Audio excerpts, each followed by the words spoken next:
ವಿಶೇಷ ಚೇತನರ ವಾರ್ತೆಗೆ ಸ್ವಾಗತ. ಸ್ನೇಹಿತರೆ, ನಮ್ಮ ಚಾನಲ್ ವಿಶೇಷ ಚೇತನರ ವಾರ್ತೆ ಪ್ರಥಮ ಬಾರಿ ವೀಕ್ಷಣೆ ಮಾಡ್ತಾಯಿದ್ರೆ ಚಾನಲನ್ನು ಈಗಲೇ ಸಬ್ಸ್ಕ್ರೈಬ್ ಮಾಡಿಕೊಂಡು ಈ ವಿಡಿಯೋವನ್ನು ಲೈಕ್ ಮಾಡಿ ಮತ್ತು ಪ್ರತಿಯೊಬ್ಬರಿಗೂ ಈ ಸುದ್ದಿಯನ್ನು ತಪ್ಪದೆ ಸೆಂಡ್ ಮಾಡಿ ನಮ್ಮ ವಿಡಿಯೋವನ್ನು ಲೈಕ್ ಮಾಡಿ. ಸ್ನೇಹಿತರೆ, ಸಾಮಾಜಿಕ ಭದ್ರತಾ ಯೋಜನೆಯಡಿಯಲ್ಲಿ ಪಿಂಚಣಿ ಸ್ಥಗಿತಗೊಂಡ ಫಲಾನುಭವಿಗಳಿಗೆ ದಾಖಲೆಗಳನ್ನು ಸಲ್ಲಿಸಲು ಅವಕಾಶ ಎಂಬ ತಲೆಹಬರದೊಂದಿಗೆ ಇವತ್ತಿನ ಎಲ್ಲ ಪತ್ರಿಕೆಗಳಲ್ಲಿ ಸುದ್ದಿಯೊಂದು ಪ್ರಕಟವಾಗಿದೆ. ಈ ಯೋಜನೆ ಬಗ್ಗೆ ನಿಮಗೆ ಸಂಪೂರ್ಣವಾಗಿರ್ತಕ್ಕಂಥ ವಿವರವನ್ನು ಈ ಒಂದು ವಿಡಿಯೋದಲ್ಲಿ ನಿಮಗೆ ತಿಳಿಸ್ತಾ ಹೋಗ್ತೀನಿ. ದಯವಿಟ್ಟು ವಿಡಿಯೋವನ್ನು ಪೂರ್ತಿ ನೋಡಿ. ಸಾಮಾಜಿಕ ಭದ್ರತಾ ಯೋಜನೆಯಡಿ ನೀಡುತ್ತಿರುವ ವಿವಿಧ ಪಿಂಚಣಿಯ ಹಣ ನಕಲಿ ಫಲಾನುಭವಿಗಳ ಪಾಲಾಗಿರುವುದು ಕಂಡುಬಂದಿದ್ದು 17 ಲಕ್ಷಕ್ಕೂ ಅಧಿಕ ಮಂದಿಗೆ ಈಗಾಗಲೇ ನೋಟಿಸ್ ನೀಡಲಾಗಿದೆ. ಈ ತಿಂಗಳ ಅಂತ್ಯದ ಒಳಗೆ ಸೂಕ್ತ ದಾಖಲೆಗಳನ್ನು ಸಲ್ಲಿಸದಿದ್ದರೆ ಸರ್ಕಾರ ಅವರನ್ನು ಯೋಜನೆಯಿಂದ ಕೈಬಿಡಲಿದೆ. ರಾಜ್ಯದಲ್ಲಿ ಒಟ್ಟು 83 ಲಕ್ಷ ಫಲಾನುಭವಿಗಳಿದ್ದು ಇದರಲ್ಲಿ 23 ಲಕ್ಷ ಫಲಾನುಭವಿಗಳ ಬಗ್ಗೆ ಸಂದೇಹ ಬಂದಿರುವುದರಿಂದ ಪರಿಶೀಲನೆಗೆ ಒಳಪಡಿಸಲಾಗಿದೆ.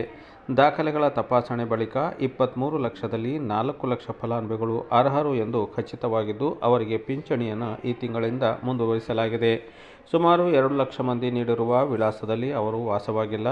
ಹೀಗಾಗಿ ಅವರನ್ನು ಪತ್ತೆ ಹಚ್ಚಲು ಸಾಧ್ಯವಾಗಿಲ್ಲ. ಇನ್ನುಳಿದ 17 ಲಕ್ಷ ಫಲಾನುಭವಿಗಳಿಗೆ SMS ಮೂಲಕ ಸಂದೇಶ ಕಳುಹಿಸಿ ಸೂಕ್ತ ದಾಖಲೆಗಳನ್ನು ನೀಡಲು ಸೂಚಿಸಲಾಗಿತ್ತು. ಇದಾದ ಬಳಿಕ ಗ್ರಾಮ ಆಡಳಿತಾಧಿಕಾರಿಗಳ ಮೂಲಕ ನೋಟಿಸ್ ನೀಡಲಾಗಿದೆ ಎಂದು ಕಂದಾಯ ಇಲಾಖೆಯ ಕಾರ್ಯದರ್ಶಿ ವಿಪತ್ತು ಮತ್ತು ನಿರ್ವಹಣೆ ಹಾಗೂ ಸಾಮಾಜಿಕ ಭದ್ರತೆ ಮನೋಜ್ ಕುಮಾರ್ ಮೀನಾ ಅವರು ಸುದ್ದಿಗಾರರಿಗೆ ತಿಳಿಸಿದ್ದಾರೆ. ಆದಾಯ ಪ್ರಮಾಣ ಪತ್ರ ಮತ್ತು ವಯಸ್ಸಿನ ದೃಢೀಕರಣ ಪತ್ರ ನೀಡುವಂತೆ ನೋಟಿಸ್ ಮೂಲಕ ಫಲಾನುಭವಿಗಳಿಗೆ ಸೂಚಿಸಲಾಗಿದೆ. ನಮ್ಮ ಅಧಿಕಾರಿಗಳು ಫಲಾನುಭವಿಗಳನ್ನು ಈಗಾಗಲೇ ಸಂಪರ್ಕಿಸಿ ದಾಖಲೆಗಳನ್ನು ನೀಡುವಂತೆ ಕೇಳಿದರೂ ಅವರು ನೀಡಿಲ್ಲ. ಹೀಗಾಗಿ ನೋಟಿಸ್ ಪಡೆದವರಲ್ಲಿ 99% ಮಂದಿ ಅನರ್ಹರು ಎಂಬ ಮಾಹಿತಿ ಇದೆ ಎಂದು ಅವರು ವಿಶ್ಲೇಷಿಸಿದರು. ನಕಲಿ ದಾಖಲೆಗಳನ್ನು ಸಲ್ಲಿಸಿ ವೃದ್ಧಾಪ್ಯ ವೇತನ, ವಿಧವಾ ವೇತನ, ಅಂಗವಿಕಲರ ವೇತನ, ಮಾಜಿ ದೇವದಾಸಿಯರ ಮಾಸಾಸನ, ಮನಸ್ವಿನಿ ಇತ್ಯಾದಿ ಯೋಜನೆಗಳ ಲಾಭ ಪಡೆಯುತ್ತಿದ್ದಾರೆ ಎಂಬುದು ಪರಿಶೀಲನೆ ವೇಳೆ ಬೆಳಕಿಗೆ ಬಂದಿದೆ ಎಂದು ಮೀನಾ ಅವರು ತಿಳಿಸಿದ್ದಾರೆ. ಹೀಗಾಗಿ ನೋಟಿಸ್ ನೀಡಿರುವ ಫಲಾನುಭವಿಗಳಿಗೆ ಮಾರ್ಚ್ನಿಂದ ಜೂನ್ವರೆಗೆ ಪಿಂಚಣಿ ನೀಡಿಲ್ಲ.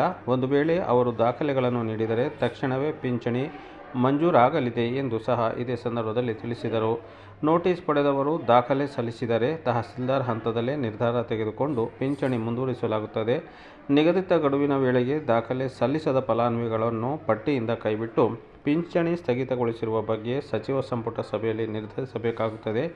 ಈ ತಿಂಗಳ ಅಂತ್ಯದಲ್ಲಿ ಅಥವಾ ಆಗಸ್ಟ್ ಮೊದಲ ವಾರದಲ್ಲಿ ಈ ಬಗ್ಗೆ ತೀರ್ಮಾನವಾಗಲಿದೆ ಎಂದು ಅವರು ತಿಳಿಸಿದರು. ವಾರ್ಷಿಕ 32,000ಕ್ಕಿಂತ ಕಡಿಮೆ ಆದಾಯ ಹೊಂದಿರುವವರು ಮಾತ್ರ ಈ ಸೌಲಭ್ಯವನ್ನು ಪಡೆಯಲು ಅರ್ಹರಾಗಿದ್ದಾರೆ. ಆದರೆ ಇದಕ್ಕಿಂತ ಹೆಚ್ಚಿನ ಆದಾಯ ಹೊಂದಿರುವವರು, 60 ವರ್ಷಕ್ಕಿಂತ ಕಡಿಮೆ ವಯೋಮಿತಿ ಹೊಂದಿರುವವರು, ಸರ್ಕಾರಿ ನೌಕರರು, ಆದಾಯ ತೆರಿಗೆ ಪಾವತಿದಾರರು ಕೂಡ ಪಿಂಚಣಿ ಸೌಲಭ್ಯ ಪಡೆಯುತ್ತಿರುವುದು ಗ್ರಾಮ ಆಡಳಿತಾಧಿಕಾರಿಗಳು ನಡೆಸಿದ ಪರಿಶೀಲನೆ ವೇಳೆ ಕಂಡುಬಂದಿದೆ. ಪಿಂಚಣಿಗಾಗಿ ವಾರ್ಷಿಕ 11,000 ಕೋಟಿ ವೆಚ್ಚ ಮಾಡಲಾಗ್ತಿದೆ. ಗ್ಯಾರಂಟಿ ಯೋಜನೆಗಳಿಗೆ 53,000 ಕೋಟಿ ವೆಚ್ಚವಾಗ್ತಿದೆ. ಅರ್ಹರಿಗೆ ಮಾತ್ರ ಇದರ ಪ್ರಯೋಜನ ಸಿಗಬೇಕು. ಸರ್ಕಾರದ ಹಣ ಅನರ್ಹರ ಪಾಲಾಗಬಾರದು ಎಂಬ ಉದ್ದೇಶದಿಂದ ಪರಿಶೀಲನಾ ಕಾರ್ಯ ಕೈಗೊಳ್ಳಲಾಗಿದೆ. ಯೋಜನೆಯ ನಿಯಮಾವಳಿ ವ್ಯಾಪ್ತಿಯಲ್ಲಿ ಬರುವವರು ಯಾವಾಗ ಬೇಕಾದರೂ ಪಿಂಚಣಿಗೆ ಅರ್ಜಿ ಹಾಕಬಹುದು ಎಂದು ಸಹ ಅವರು ಈ ಸಂದರ್ಭದಲ್ಲಿ ವಿವರಿಸಿದರು. ಸ್ವಯಂಚಾಲಿತ ವ್ಯವಸ್ಥೆ 60 ವರ್ಷ ಆಗುತ್ತಿದ್ದಂತೆ ಪಿಂಚಣಿ ಮಂಜೂರು ಮಾಡುವುದು ಹಾಗೂ ನಿಧನ ಹೊಂದಿದ ಬಳಿಕ ಸ್ವಯಂಚಾಲಿತವಾಗಿ ಪಿಂಚಣಿ ಸ್ಥಗಿತವಾಗಿರುವ ಹಾಗೆ ಹೊಸ ವ್ಯವಸ್ಥೆ ರೂಪಿಸಲಾಗ್ತಾಯಿದೆ. ಇದಕ್ಕೆ ತಂತ್ರಾಂಶ ಅಭಿವೃದ್ಧಿಪಡಿಸಬೇಕಾಗಿದೆ. ಆದಷ್ಟು ಬೇಗ ಇದನ್ನು ಜಾರಿ ಮಾಡುತ್ತೇವೆ ಎಂದು ಮನೋಜ್ ಕುಮಾರ್ ಮೀನಾ ತಿಳಿಸಿದರು.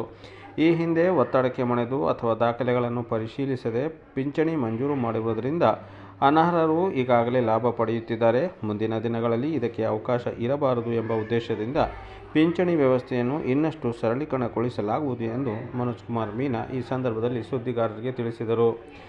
ನಿಮ್ಮಲ್ಲೂ ಸಹ ಯಾರಿಗಾದರೂ ಪಿಂಚಣಿ ಸ್ಥಗಿತವಾಗಿದೆಯೇ ಅಥವಾ ಪಿಂಚಣಿ ಬಂದಿದೆಯೇ ಎಂಬುದನ್ನು ನಮ್ಮ ಕಾಮೆಂಟ್ ಬಾಕ್ಸಲ್ಲಿ ತಪ್ಪದೆ ಬರೆದು ಹಾಕಿ ಮತ್ತು ವಿಡಿಯೋವನ್ನು ಲೈಕ್ ಮಾಡಿ.